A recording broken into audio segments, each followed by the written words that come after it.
wizard in rust. Receive designers a token. Below the surface we dance in defiance of human nations. The adrenaline rush through our veins as we play the song of creation. Behold the sign, paint the future, let it shine, read between the lines. This is our legacy of time. Stand down, intrigue, the chaos always in my mind.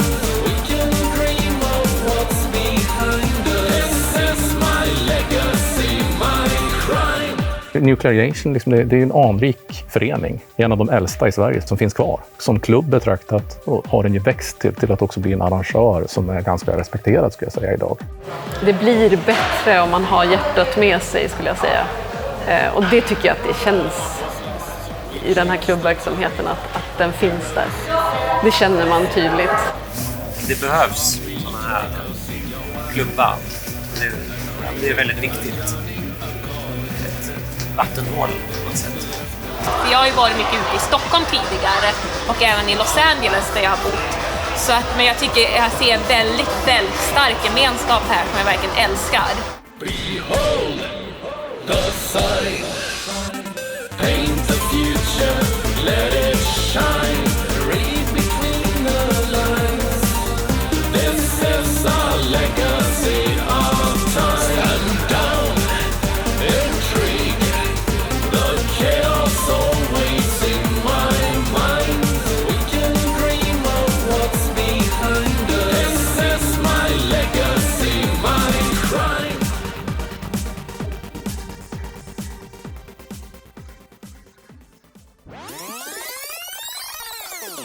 Ja, om du var syntare i Linköping i början av 90-talet så var ju klubblivet ganska värdelöst. Däremot hände det väldigt mycket i det fördolda. Cold Meat Industry, det skivbolaget från Linköping, fick lyssnare över hela världen. Och var så obskyrt att jag tror knappt att Östgöta-korrespondenten har skrivit om det skivbolaget. Eller de har förmodligen gjort det nu, men på den tiden så tror jag inte att de nämndes aldrig. Superobskyr musik. Grupper som In Slaughter Natives och Deutsch Nepal som hade kopplingar till Njurmännen. Njurmännen var ju lite mer synliga.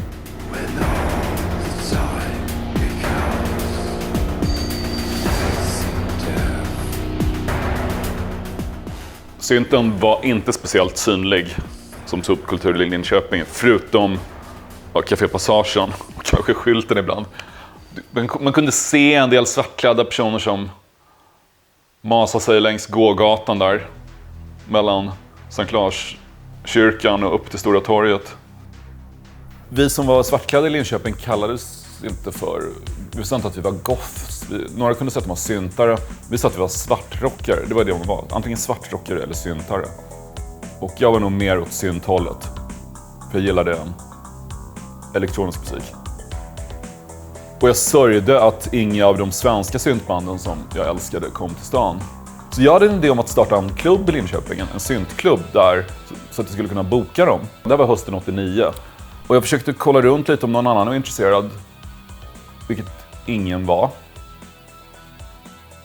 Jag hade kontakt med Rock d'Amour, den lokala rockföreningen i Linköping, och pratade med Biffen, hette han som var ansvarig. Han var inte heller så jättesugen på att starta en syntklubb. På skylten skulle vi ha varit då. Skylten var stället alla band repade i Linköping.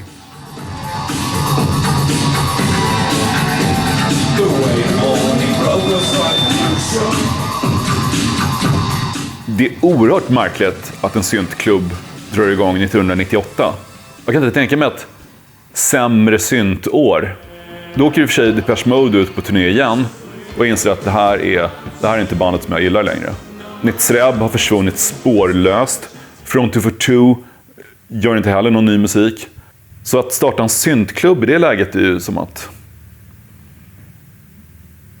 Det känns som en protesthandling.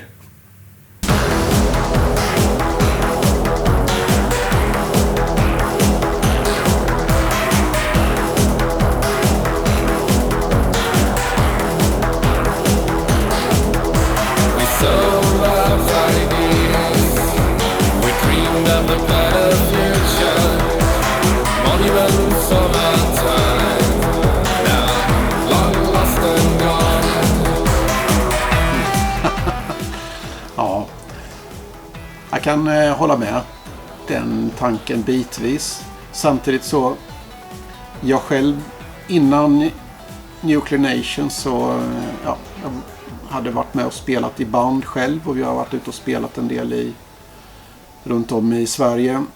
Och det finns ju liksom alltid en grundkärna med syntare som kanske inte överger musikstilen, utan det finns ju ändå en levande kultur. Men går man lite bredare så är det klart att det var rätt mossigt med synt. Liksom.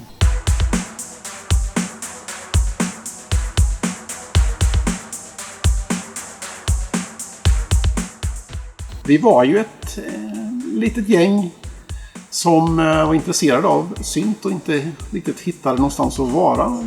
Ja, det fanns ingen lokal eller klubb som spelade den typen av musik. Så vi blev ju sugna på att starta någonting själva. Så det var ju till en början en liten mejllista med intresserade personer som vi bestämde oss för att starta och dra igång någonting. Jag tror att det kan ha varit via internet. Det började komma lite internet då, 98 i alla fall, som folk kunde ha hemma. Och där tror jag att det var folk från Linköping som erbjöd åt dem, men har du lust att vara med i den här föreningen? Jag hade aldrig sett några av de här människorna, jag visste inte vilka det var. Jag hade väl läst deras nicknames på syntare då. Och mötte upp 2 personer på stationen i Linköping. Tog oss till någon lokal. Om vi säger att året var 98 när det startade, så måste det ha varit... Jag hade en kompis i alla fall som hängde på IRC och kände folk. Och hennes bror också, Daniel då, som bodde i Ryd. För det är som att den platsen var platsen för mig i alla fall i början. Där. Vi hade en lokal som låg i Ryd som vi brukade hyra, som heter Skåland. Nu blir den Nerbrunnen lokal. Som fanns att tillgå för en ganska billig penning då. Och sen var det väl så att vi ordnade en fest tillsammans.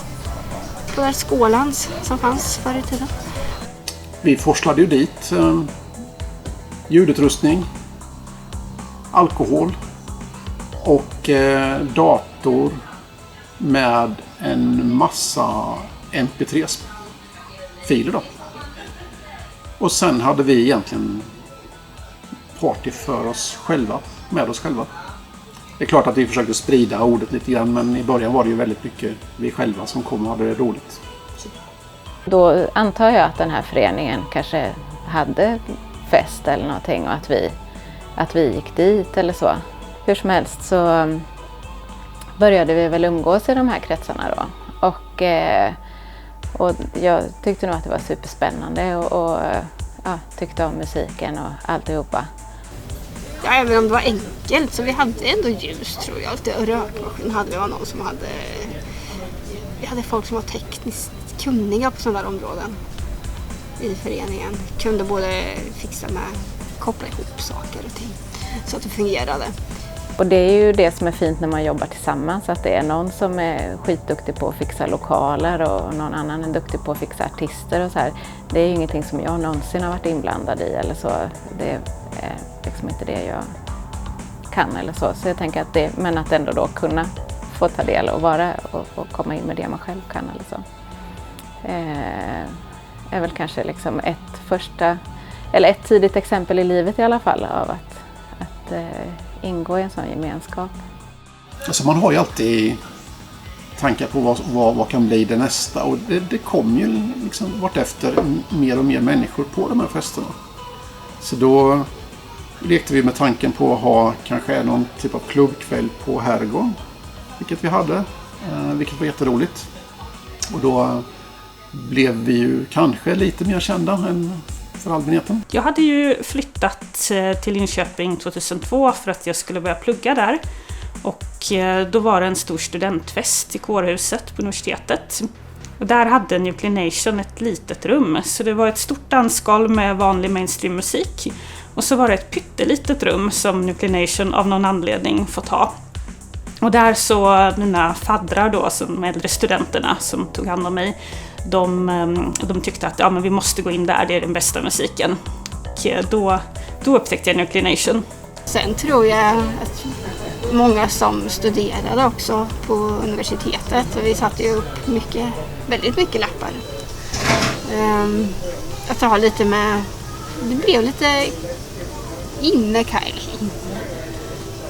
Jag tror att syntmusiken fick fler lyssnare så att säga. Sen sökte vi efter något ställe nere på stan där vi kunde vara. Under McDonalds finns det ju ett ställe som har bytt namn många gånger, men på den tiden hette det Kitsch. Och det var väldigt kitschigt. Där kom det ganska mycket folk också, minns jag. Jag hade State Machine som spelade där en gång, tror jag. Bland annat. Sen bytte de ägare där nere, tror jag. Och det var lite svårare att komma in. Jag hade väl någon fest kanske. Och så där med att leta lokal. Det var lite jobbigt, vet jag. Att det var svårt att få hyra in sig någonstans. Sådär. Men då fick vi kontakt med ett ställe som heter Blue Ribbon. Där var vi ganska lång tid, tror jag ändå. Jag hade också några spelningar där. Jag tror att Children Within gjorde en spelning. Innan vi hamnade på vad heter hans ställe? Matan Bagdad hette det först innan det bytte namn till Lorient. Va? Så där var ju föreningen länge. Innan man nu har flyttat bort till kryptan. När jag började höll vi till på Lorient, som var en orientalisk restaurang i Linköping. Och tror de hade varit ett tag där innan? Ja, men det var ett antal år. Och sen under hela min styrelseaktiva tid så var vi där. För det funkade bra med ägaren, det var trevligt. Det fanns alltid en plats för oss, speciellt runt Halloween och så var vi extra önskvärda för vi drog mycket folk och gjorde bästa Halloweenfesterna.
När vi var här med Dark Side Cowboys och lirade så var det ju nästan Halloween. Och det var jag har ju en fullständig minne av enorm transformation av lokalen från att vi kom och soundcheckade till att man hade pyntat upp hela stället och föreningen hade gjort sig för med att dekorera hela stället. Så det var ju som att kliva in i en annan värld när vi kom tillbaka liksom, från middagen. Vi är väl halvpretentiösa och teatraliska och gillar ju när det någonstans finns en stämning som man jobbar med bortom scenen, när publiken är en del av upplevelsen och så vidare. Va? Och det här diggar jag med Nuclear Nation. För det är att välkomna publiken som en del av den upplevelsen. Vi gjorde ju vårt bästa då. Att vi hade ju några få tillgångar i föreningen som vi var väldigt måna om. Då. Det var en rökmaskin. Vi bytte upp oss vid något tillfälle till en som spydde ut ännu mer rök. Och sen så var det ett sånt militärt maskeringsnät som luktade fasansfullt som vi hängde upp, och det hade varit med länge. Så upp med kammonätet, på med rök, det fanns stroboskop på stället och sen så körde vi och så man kisar lite så kanske det är Berlin och sådär. Så fick vi jobba. Första gången vi var hit så var det ju då i egenskap av Chaos All Stars. Och det var en väldigt trevlig upplevelse, men så var det väl kanske det fanns väl lite utmaningar med felande ljudanläggningar och lite grejer som strulade på, som det brukar vara egentligen. Men jag minns liksom det som ändå är minnet av den här kvällen var just det trevliga. Alltså att möta människor som här i Linköping, det var verkligen ett community som välkomnade oss, och det var fantastiskt trevligt. Banden ska känna sig som stjärnor. Det har väl varit det som i alla fall jag har tänkt när jag har varit med. Och det är ju som sagt, ibland har det ju varit lite ansträngd budget. Så att vi har kanske inte kunnat fixa allt med utrustning och så som vi velat ha det. Men vill de ha en backdrop då går vi och köper ett lakan på Myrorna och hänger upp det och sådär. Och om vi vet att de kanske är lite finsmakare och vill ha lite bubbel och sådär, då försöker vi att lösa någonting som bubblar. Och hör vi att sångerskan har ont i halsen, men då får hon Samis goda te där, han som hade Lorient, så att vi fixar och säger även till personalen att jag tar lite extra hand om vårt band, för det är ett riktigt stort band och sådär, oavsett hur, de var stora för oss förstås. Så att, men jag tror att vi ansträngde oss ganska mycket för att banden skulle få verkligen känna att de var de stjärnor som de är. Så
det började med att jag var på besök i Linköping och så såg jag en affisch, och som jag vill minnas var det några fladdermöss på den.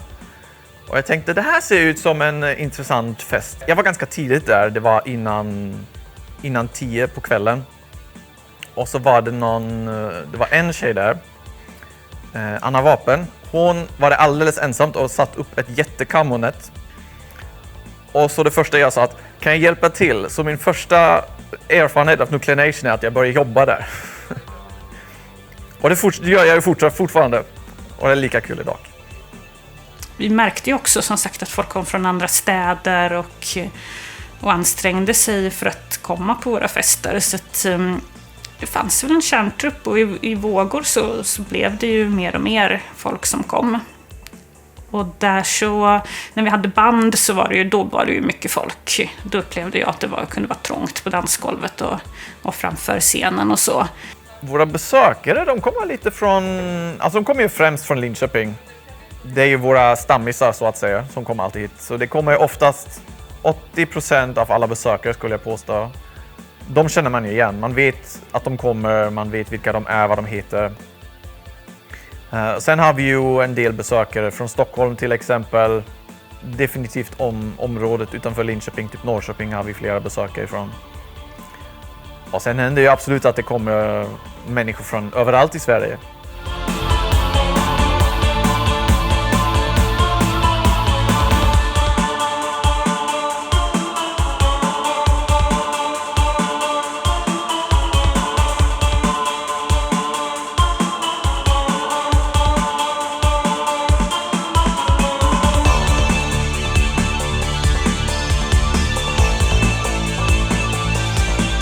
majoriteten av mina vänner finns här nere i Linköping. Så har jag en del vänner i Norrköping också som gärna åker ner hit till Linköping för att gå på Nuclear Nation. Okej, jag hade ett val. Antingen Teknar eller dra på Nuclear Nation. Och jag kände att jag drar på Nuclear Nation. Jag känner knappt några här och jag vill liksom utträffa nya människor, kände jag. Så faktiskt stor anledning är därför.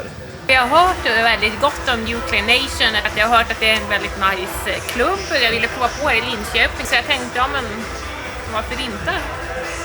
Det är framförallt kärleken till underground-kulturen av synt som känns att den har dött ut lite. Det finns inte så mycket valmöjligheter, så det var lite det.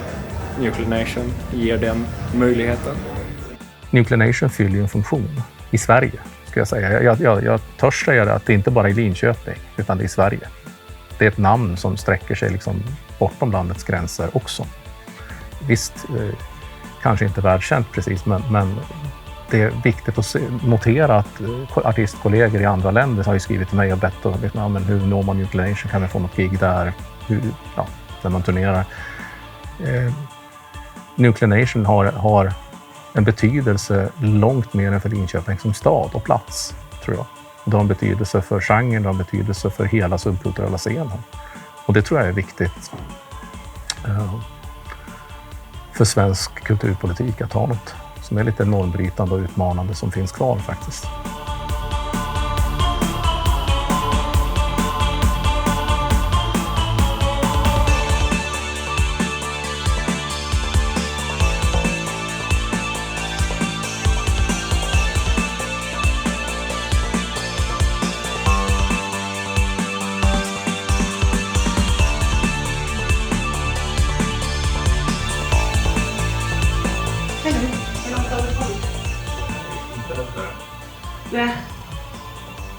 I kyrkan? Okej, du tog inte bussen? Okej. Okej, då är du typ här då.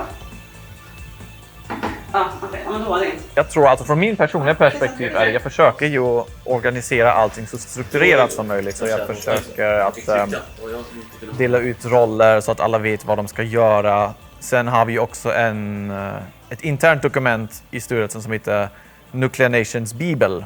Och i den finns det alla möjliga tips och länkar och adresser och checklistor på vad ska man göra innan en fest.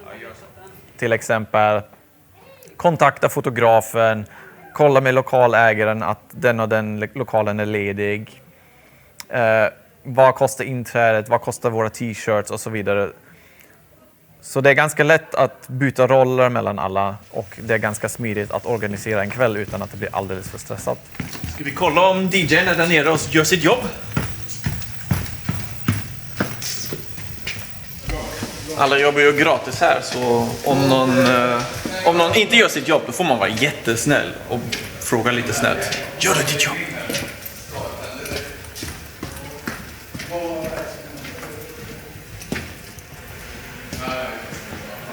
Projektorn är fixat. Ljudet är fixat.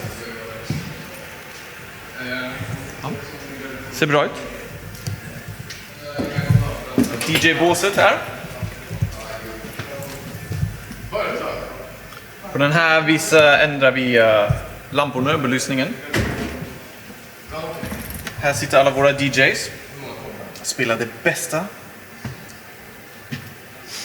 Det går ju oftast ut att man planerar ibland upp till flera månader beroende på vilka band det är, varifrån de kommer och om man ska räkna in, om man söker bidrag och så vidare. Själva kvällen planerar man i alla fall minst en vecka innan i mer detalj, och sen är det ju 2-3 dagar innan där man ringer runt till alla, kollar så att alla kan, alla har tid, alla vet vad de ska göra, sätta upp ett spelschema, vem ska gå på scen. Ja, jag blir alltid jättenöjd dagen innan typ om allting är verkligen fixat. Och jag kan verkligen först slappna av när första bandet går på scen. Det tillhör. Men sen är det jättebra. Sen kan jag sova igen. Vad bra att du inte ska röja och slå sönder hela lokalen som brukar göra. Precis. Vem ska DJa först? Det är jag. Det är du som ska DJa först. Det är typ någon, men det är Ja, inte så mycket folk. Nej, där kommer de första gäster. Tja! Tjena! Läget? Hej! Det är bra. Det är ljus. Det var ett tag sedan eller? Ja, det har det. C-sharp, ASP.NET och ska eventuellt ta in trainees. Ja. Det går långsamt och vara liksom mystisk och så. Dricka te och liksom.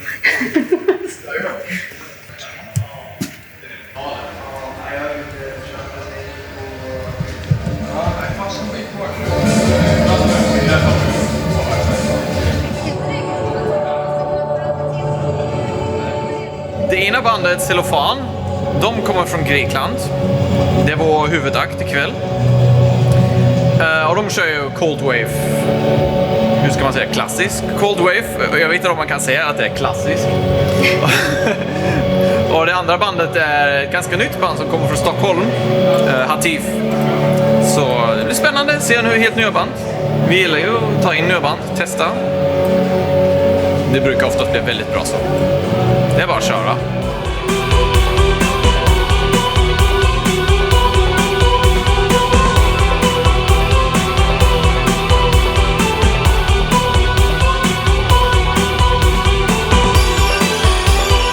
Jag tycker det är jättetrevligt. Kul med ett lite mindre ställe. Alla är trevliga. Sköter sig. Bra musik. Så absolut en trevlig kväll. Det är fruktansvärt välkomnande stämning. Det är inga fördomar, inga liksom pretentiösa fasader. Du kommer dit som du är och du är välkommen. Jag tycker Linköping har en väldigt, vad ska man säga, bra gemenskap i en alternativ scen och det jag sett, jag har bara nu varit på hemmafester här, men jag ser även nu att gemenskapen är en av de bästa jag faktiskt har sett. Jag har ju varit mycket ute i Stockholm tidigare och även i Los Angeles där jag har bott. Så att, men jag tycker jag ser en väldigt, väldigt stark gemenskap här som jag verkligen älskar. Ja, det är kul. Ja, det är just det här med människorna, gemenskapen, umgänget, grym förfest och sen det är schysst lokal. Jag gillar verkligen det. Lite så här underground. Det är roligt, det är liksom i en sportbar precis bredvid. Schysst med kontrast. Men det är faktiskt jag gillar stället. Det gjorde jag för 4 år sedan också, så att det gör jag nu med. En stor fördel vi egentligen har är ju att vi är ingen jätteklubb som säg Harrys eller något sånt. Det kommer ju inte 300-400 besökare eller något sånt. Vi har ju oftast vanliga klubbkvällar är det ju mellan 40-60 pers. Och då har man ju mer möjlighet att prata med enskilda individer istället för att ha små separata grupper. Det är ofta så att folk pratar väldigt mycket med människor de inte känner. Om man går på en vanlig pub eller bar, då går man ju dit oftast med sina befintliga kompisar och sen hänger man bara och man vill helst inte prata med någon annan. Så är det inte hos oss. Så här omgås man ju aktivt för man vill träffa andra människor. Det handlar inte bara om musiken, det handlar ju om en gemenskap och kunna komma och umgås med andra. Känna att nu känner jag mig hemma här. Liksom. Att här är jag välkommen, här är jag hemma. Jag passar in. Det handlar om att liksom inkludera folk och få trevligt att komma till Nuclear Nation. Och då har ju vi lyckats som arrangör också om folk känner så. Det är ju liksom... Det är väldigt trevligt att höra det. Ja, det är trevligt att höra och det är ju liksom det vi försöker skapa. Att man gärna går fram och välkomnar folk och liksom kan prata med folk som man inte känner och så.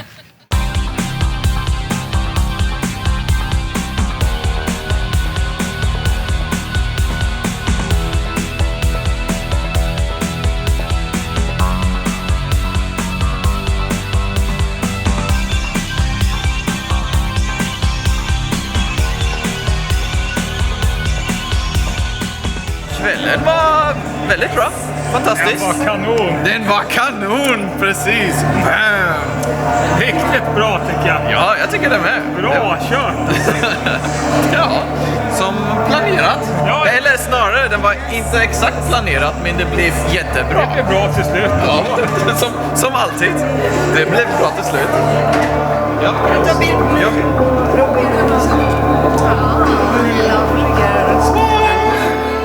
Det är mycket artister som har kommit de senaste åren, har jag ju sett. Ett program som har växt fram. Man har växt som förening i ett sammanhang. Och det tror jag är skitviktigt. För att kunna bibehålla någonting. För att kunna orka hålla ut. Det görs ju ideellt på ideell grund mycket av det här arrangörskapet. Va? Och det är eldsjälar som driver den här klubben. Det ska man ju liksom komma ihåg. Utan dem har vi ingenstans att vara och lyssna på bra musik eller det vi gillar. Är ingen emot det? Nej. Då röstar vi. Nej, både är fel. Han filmar ditåt. Ja, det är bra. Ja, så är det. Jag gör ju den här grejen för min egen skull kan man säga. Så att jag har någonting att göra så att med kultur och sånt. För annars, om jag inte engagerar mig, känns det som att då kommer det inte finnas någonting för andra heller. Och för mig själv, så att det är lite för min egen skull. För att sitta i styrelsen och det är roligt. Man får ju vänner som tycker likasinnandet och sånt. Så att det är trevligt att se att det kommer framåt. Sitta i styrelsen blir det ju att man har ju, lättare att säga vilka band man vill ha och sånt. Så du har ju ett väldigt stort ansvar. Och sen att det är kul att träffa och se att, alternativ stil och sånt fortsätter leva och i musik och sånt. Det är ett brandlarm eller Depeche Mode som satt och död på konserten. Yes! Jag fick ju förfrågan och tyckte att det lät jätteintressant. Framförallt just av den anledningen till att jag tycker att det är väldigt roligt att spela för en hängiven, dedikerad publik som verkligen gillar musik. Då blir det allting så mycket, mycket roligare. Eller jag gör ifrån mig mycket bättre och det blir en roligare upplevelse för publiken och hela samspelet blir mycket mer spännande. Och det kan hända en massa roliga saker på sådana tillställningar helt enkelt.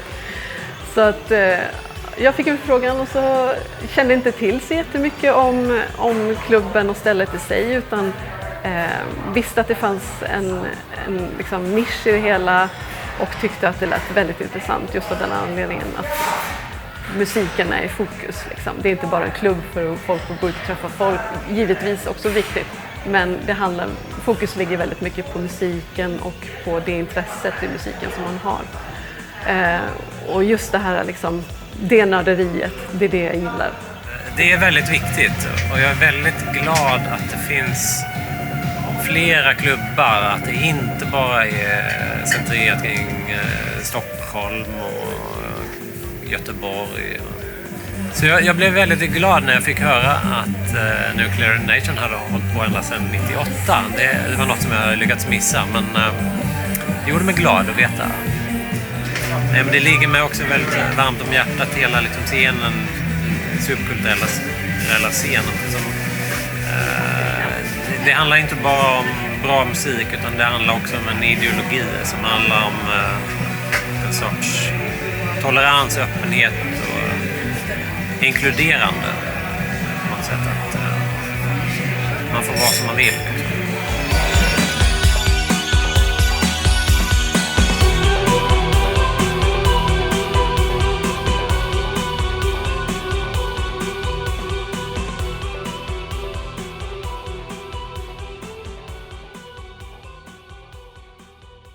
Man minns ju festerna och konserterna och sådär man gjorde.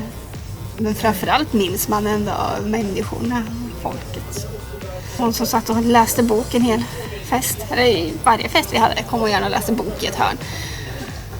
Fick veta om någon sen som kände personen att det var det bästa hon visste. Den här stackaren som ville höra ett speciellt spår på skivan The World Music. Jag sa, jag har inte den. Men jag har den. Jag kan hämta den. Jag kan komma sen. Kom senare. Dråpligt för den stackaren att det var annan musik den kvällen.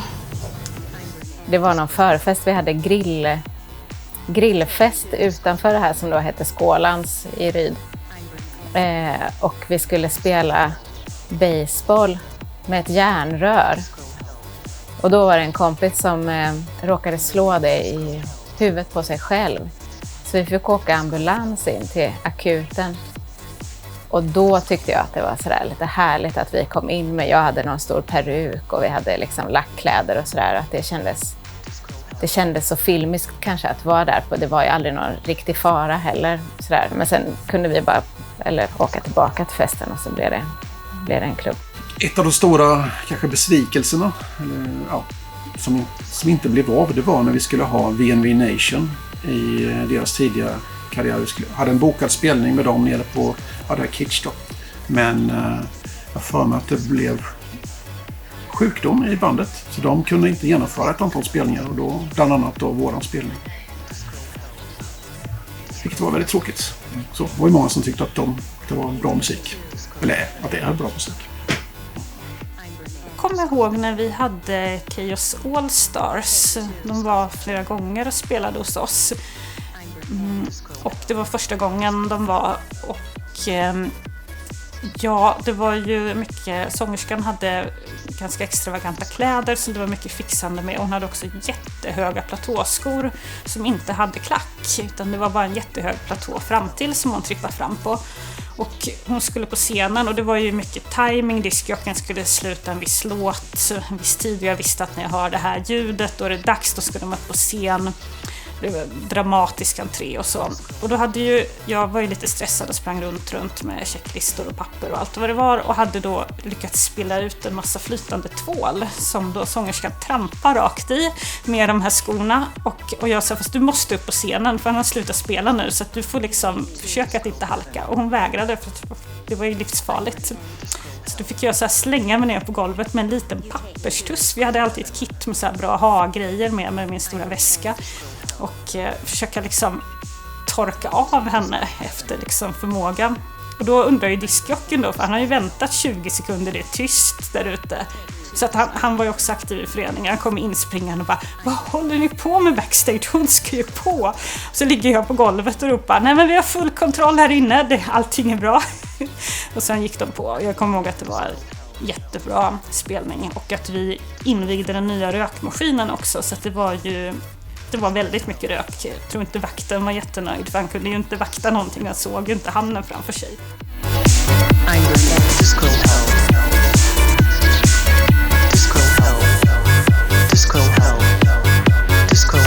Jag har ju haft nöjet att följa Nuclear Nations resa kan man säga, åtminstone under ett decennium. På lite olika sätt. Både som delaktig i förbundet och även som artist och upplevt olika nivåer och epoker kan man väl säga av Nuclear Nations historia. Från Lorient-tiden till där man nu är i The Crypt och från att ha kanske varit arrangörer som, för att citera en av Nuclear Nations medlemmar, räkna 20-lapparna till att faktiskt kunna säga nu slappna av och säga det är klart att artisterna ska ha mat.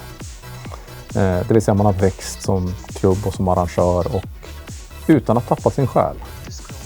Jag tycker att det är fortfarande samma känsla när man går på Nuclear Nation som det var förut. Det är intimt, det är fokus på det man tycker är bra och kul. Det är medlemmarna där för att man trivs liksom. Och nu kanske man har adderat grejer till upplevelsen. Man kanske har mer band, mer musik, mer grejer man kanske bara drömde om att göra tidigare. Men någonstans finns ju en koppling här. Det finns ett samband som jag tror man kan prata om och det är att Nuclear Nation har gett någonting till förbundet och bidragit med kunskap till andra i nätverkande och sammanhang och gästdigande och bokningsutbyten etc. Och förbundet tror jag har gett mycket till Nuclear Nation i form av att man har vågat ta steget att också ta sin rätt att få till exempel offentliga stöd etc. som möjliggör den utveckling som har varit. Håll fast vid ert koncept och det ni tror på. För jag tror också att det blir väldigt viktigt att man utgår från sina egna intressen och sitt engagemang för att det ska bli bra. Och inte göra saker bara rent slentrian utan det blir bättre om man har hjärtat med sig skulle jag säga. Om man gillar alternativ musik, svartklädd musik så får får man kolla upp det här. Om man inte bor i Linköping så kan man faktiskt åka hit också. Det är inte så långt. Jag blir väldigt nöjd och imponerad när jag hör att det finns en syntklubb i Linköping som är aktiv och bokar intressanta artister. Jag skulle göra vad som helst för att få DJa där. Nu får jag absolut inte glömma att ta med Hannes bas som han har lånat ut till bandet. För om den försvinner, då blir någon ledsen i ögat. Och det vill vi inte.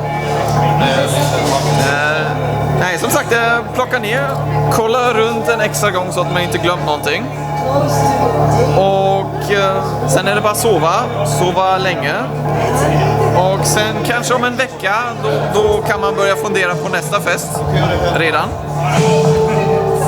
Som kommer en klubbkväll om en månad ungefär.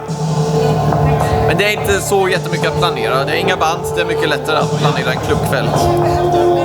Det är bara att ta fram ett DJ-schema, lägga ut Facebook-event och resten löser sig för sig självt oftast.